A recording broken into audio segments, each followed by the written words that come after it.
y es un absurdo pensar que solamente Sara Goray era la beneficiada con estos onerosos contratos y que solamente de su bolsillo salió estas onerosas coimas que ya ascienden a más de 5 millones de dólares. Estamos ya conectados, señora Magariño, con Catherine Ampuero, ex procuradora. Catherine, muy buenos días. Buenos días, Nicolás.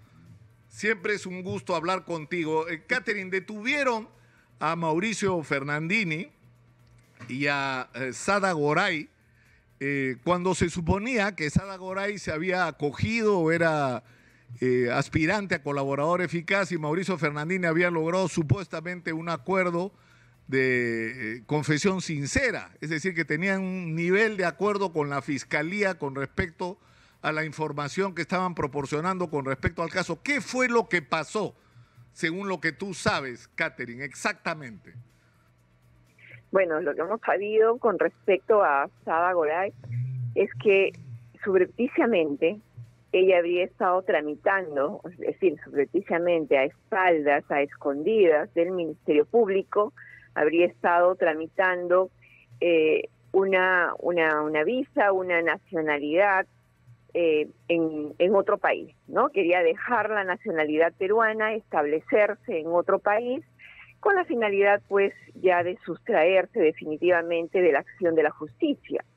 Por otro lado, de acuerdo al que hemos tenido acceso a esta resolución judicial que ha ordenado la detención preliminar de estos dos personajes, de estos dos investigados, así como el allanamiento de los inmuebles, vemos que Sada Goray, desde el día que se acogió a la colaboración eficaz, no ha sido muy sincera al acogerse a este proceso y dar la información al Ministerio Público. Ella ha estado ocultando información al Ministerio Público, ha estado entregando información a cuentagotas, cuidando sus intereses principalmente económicos, porque han aparecido otros aspirantes a colaboradores eficaces que han estado dando mejor información sobre otros hechos de corrupción también en torno a Sada Goray, que vemos pues que los tentáculos de esta investigada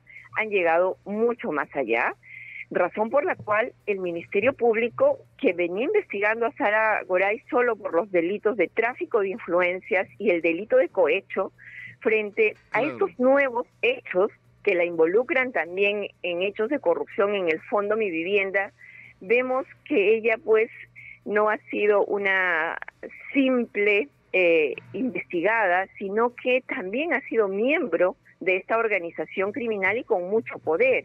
Ella decidía qué funcionario del Estado le era útil y quién era una piedra en el zapato para los objetivos o fines de su empresa, por los fines y objetivos de ella, ¿no es cierto?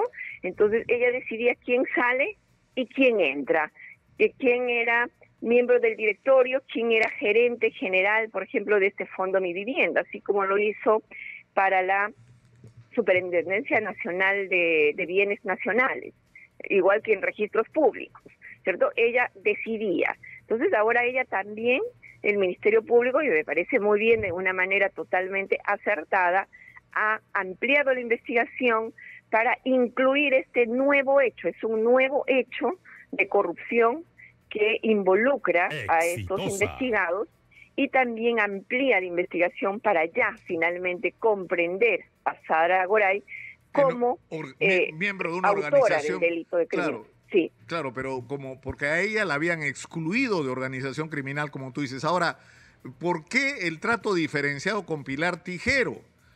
Porque de lo que se ha hablado prácticamente desde el comienzo es que o sea, Pilar Tijero y Sada Goray, es más, eran parte de la misma empresa Marca Group, primero. Y segundo, ¿por qué no se habla de los otros? Es decir, de los otros participantes en la empresa Marca Group, ¿y por qué no se habla de los otros, de los socios que Sada Goray tenía para los negocios inmobiliarios? Es verdad, uno cuando lee la resolución de detención preliminar, no se hace mención alguna a los otros empresarios, y es un absurdo pensar que solamente Sara Goray era la beneficiada con estos onerosos contratos y que solamente de su bolsillo salió estas onerosas coimas que ya ascienden a más de 5 millones de dólares. Y no se hace mención a todos los que están detrás de Sada Goray, porque ella no es la única, ¿no es cierto? Claro. Entonces, yo creo que esta investigación tiene para mucho más. Yo espero que sea parte de la estrategia del Ministerio Público, ya que cuando sale una resolución que dispone una detención preliminar como esta, se sabe que eso finalmente termina filtrándose a los medios de comunicación y poniendo en alerta a los demás investigados, porque es algo que no puede controlar la Fiscalía, en atención que cuando se ejecutan este tipo de medidas tienen que notificarse estas resoluciones. Ya Claro. sale del control del Ministerio Público o del Poder Judicial, porque se tiene que notificar a las personas. Entonces, en ese momento es donde se filtra a los medios y a distintas personas. Ahora, Entonces, eso Catherine, puede poner en alerta, ¿no? claro, ahora, Catherine, acá de lo que se trata, por lo que entiendo, ¿no? Desde la óptica de la Fiscalía, es, en primer lugar, determinar claramente todos los funcionarios públicos que estuvieron implicados en estas corruptelas.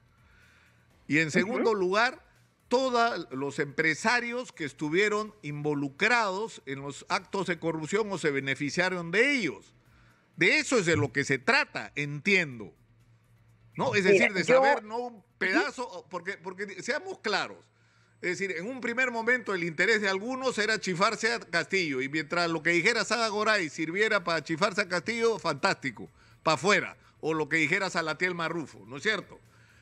Pero no se trata solo de eso. Ya Castillo no está, Castillo es cosa del pasado. De lo que se trata es de desmontar las redes de corrupción, y para eso hay que tener la información completa.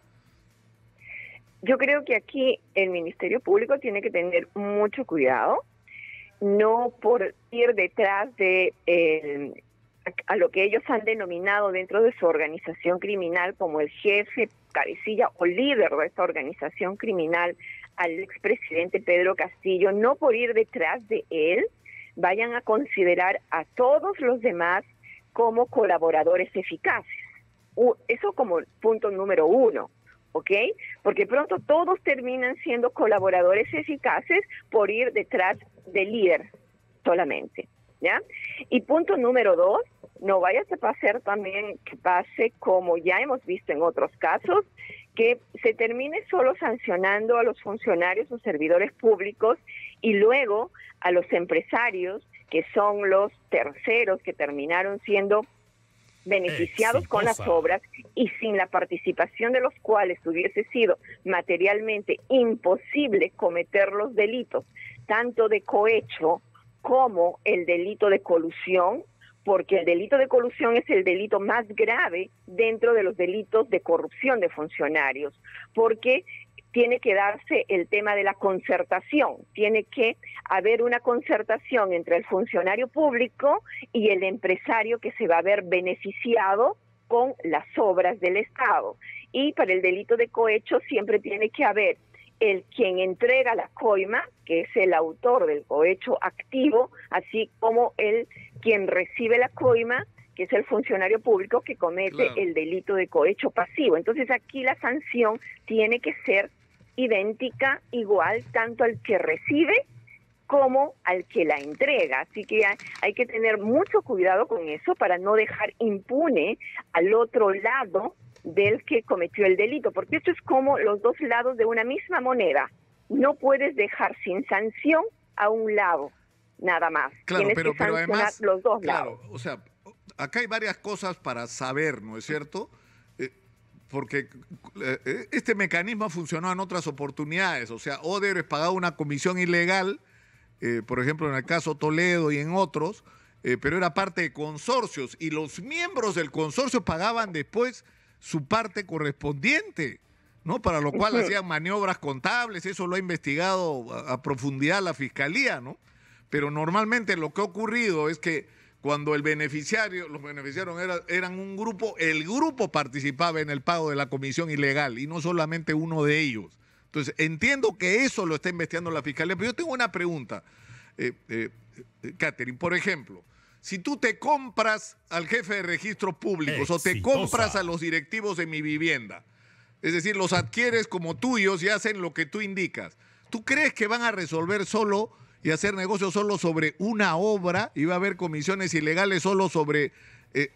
pero no tiene sentido, ¿no? O sea, una decisión en registros públicos en una disputa por una propiedad, ¿cuánto puede valer hoy? Estamos hablando de propiedades de 50, 60, 100 millones de dólares, donde una resolución a favor de uno u otro en registro público puede ser determinante. Claro, si yo, en este caso estamos viendo que Sara Goray puso, por ejemplo, en el fondo Mi Vivienda a todos los miembros del directorio, ¿cierto? Que eran 4 miembros y prácticamente pagó 1 millón por cada miembro, ¿no? Es lo que dice las declaraciones de los colaboradores eficaces.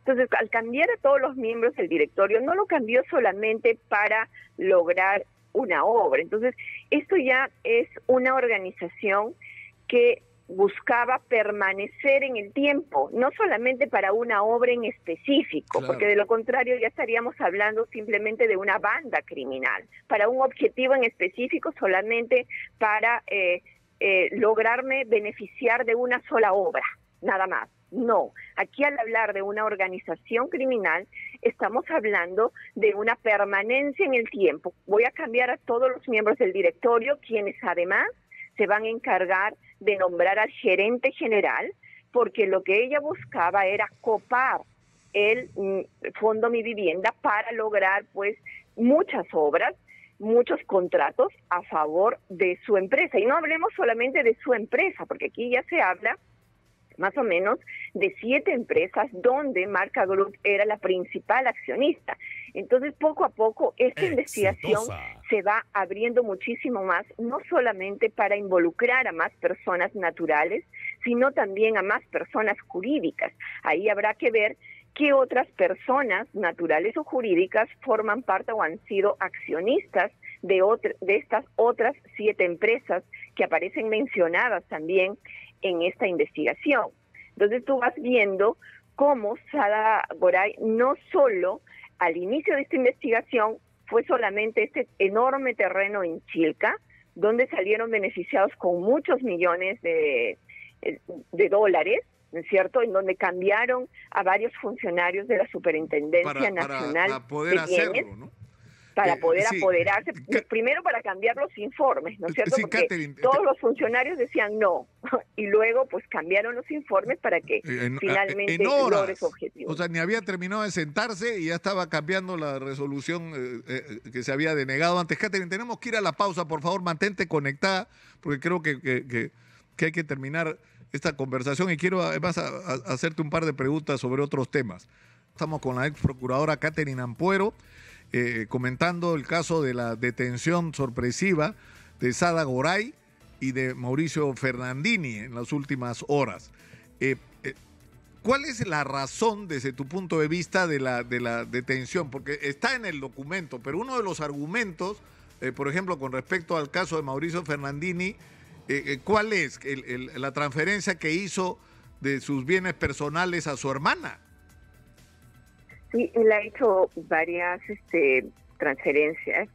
En realidad es un inmueble que tiene varias cocheras. En total me parece que son 7 inmuebles que ha hecho un contrato de donación con una cláusula que señala que si es que la señora fallece, estos bienes retornan a propiedad de Mauricio.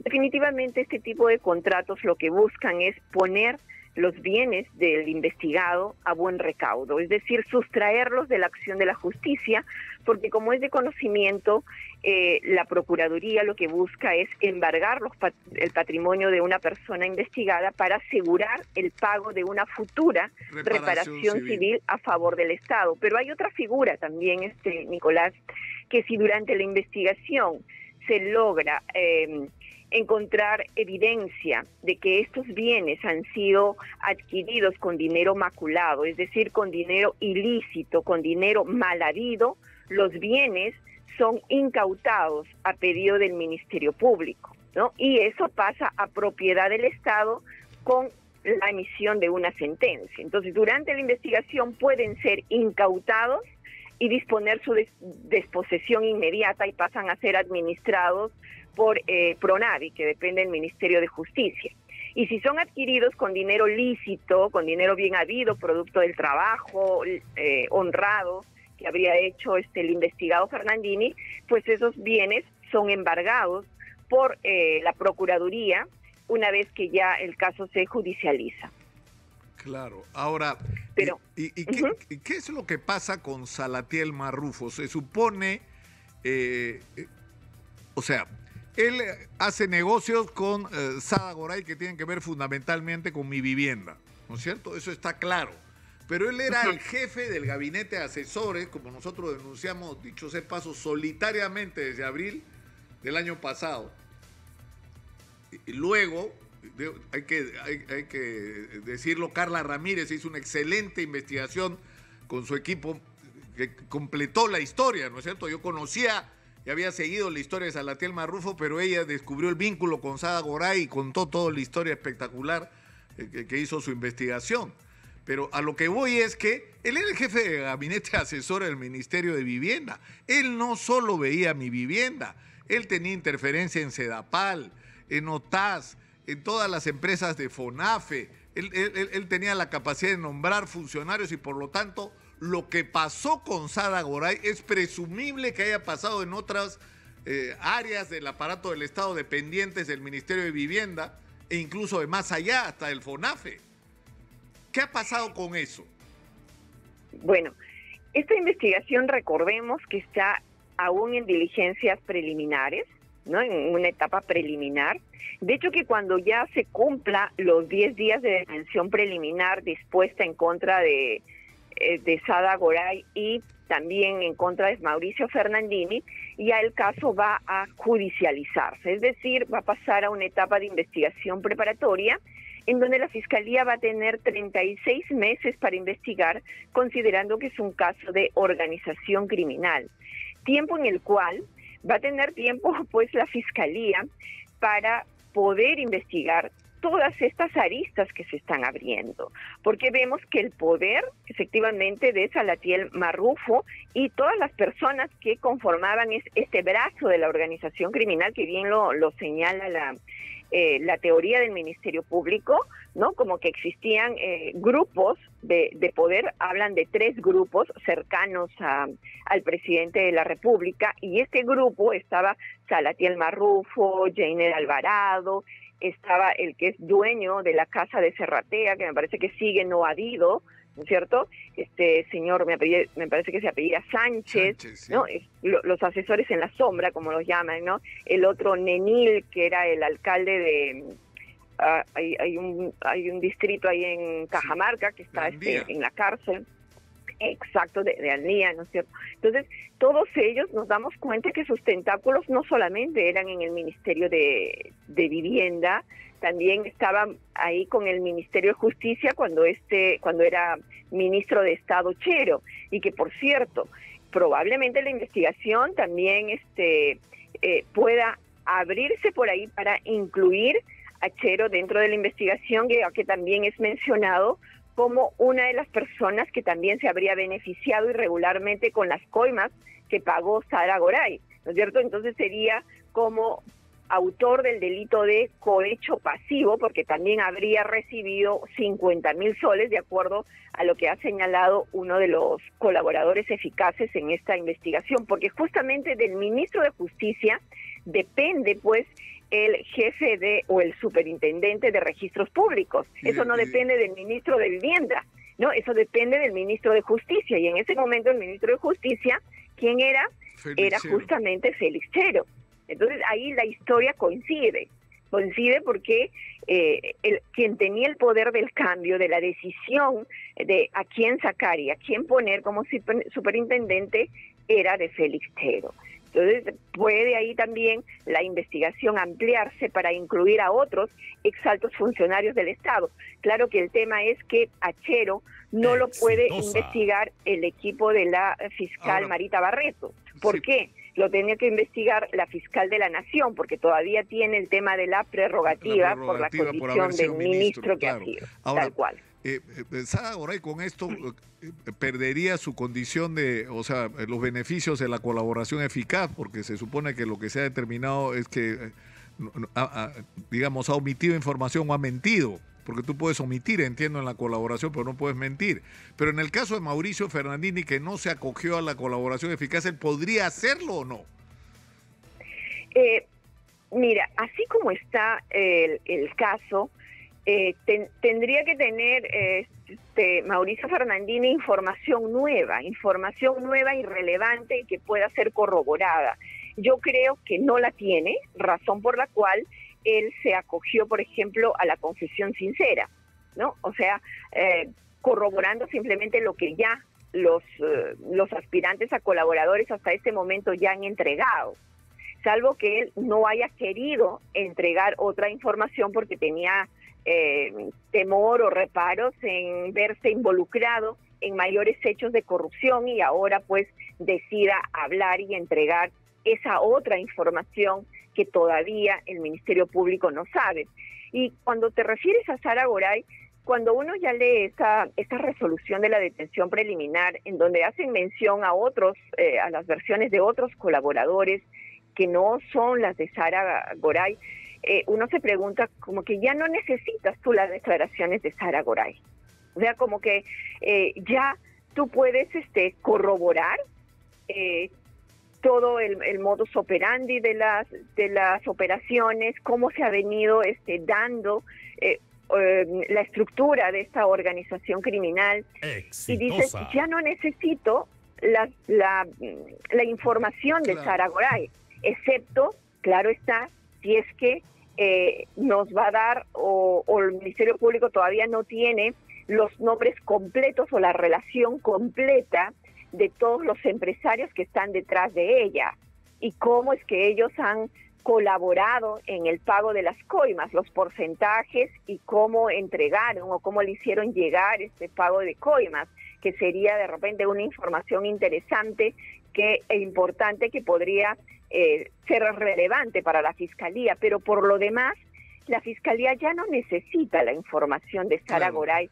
porque con los otros colaboradores ya tiene esa información, incluso con la última que se habla del Código 9/2023, que es de ahorita, o sea, recientemente se cierra mayormente el círculo y sobre todo sale información de que Sada Goray ha ocultado maliciosamente, dolosamente, ¿no? Ahora, hay dos temas acá. ¿Qué penas podrían esperarles en el caso de que los encuentren responsables, tanto a Mauricio Fernandini como a Sada Goray?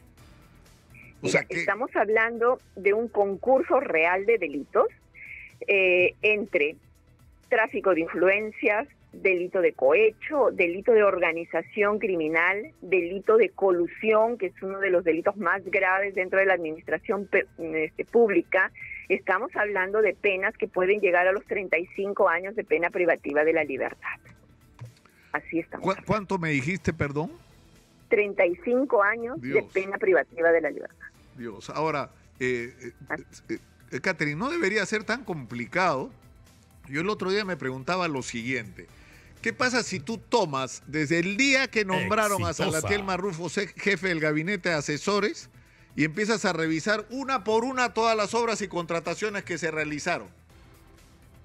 No es muy complicado, ¿no es cierto? No, porque y tampoco hay mucho tiempo. ¿Por qué?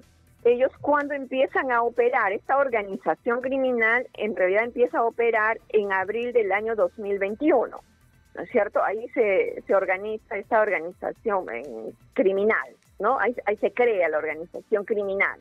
Entonces, en realidad no son muchos años los que han operado y eso hace más fácil o haría más rápido que el Ministerio Público investigue. No es cuando una organización ha operado durante muchos años y eso implica pues que el Ministerio Público también se tome más tiempo en investigar, porque cuanto más tiempo opera una organización, son muchos más los actos criminales que la organización ha ejecutado en el tiempo. Entonces aquí estaríamos hablando de cerca de 2 años que ellos han tenido operando, o 3 años operando esta organización criminal, ¿no es cierto? Entonces, eso facilita la labor del Ministerio Público. Como tú dices, es muy fácil pedir, pues, desde el cambio de directorio en el Fondo Mi Vivienda. Una por una. ¿Qué cosas se han hecho? Claro, ¿no es cierto? Desde que se cambió el directorio. Las contrataciones en las OTAS, las contrataciones de obras de saneamiento, o sea, sigues el presupuesto y sigues todos los contratos y ahí estoy seguro de que vas a encontrar sorprendentes respuestas. Te agradezco mucho, Catherine, quiero comprometerte para hablar del caso a las peruanas otra vez, que yo hasta ahora no termino de entender qué diablos está pasando ahí. Lo que está claro es que es oscuro. Que es oscuro está claro, pero por qué? Tal vez tú nos lo puedas explicar, Catherine, por favor. Éxito. Te comprometo. Okay. Que tengas buen día. Un abrazo. Catherine Hasta Ampuero. luego. Catherine Ampuero ha estado con nosotros.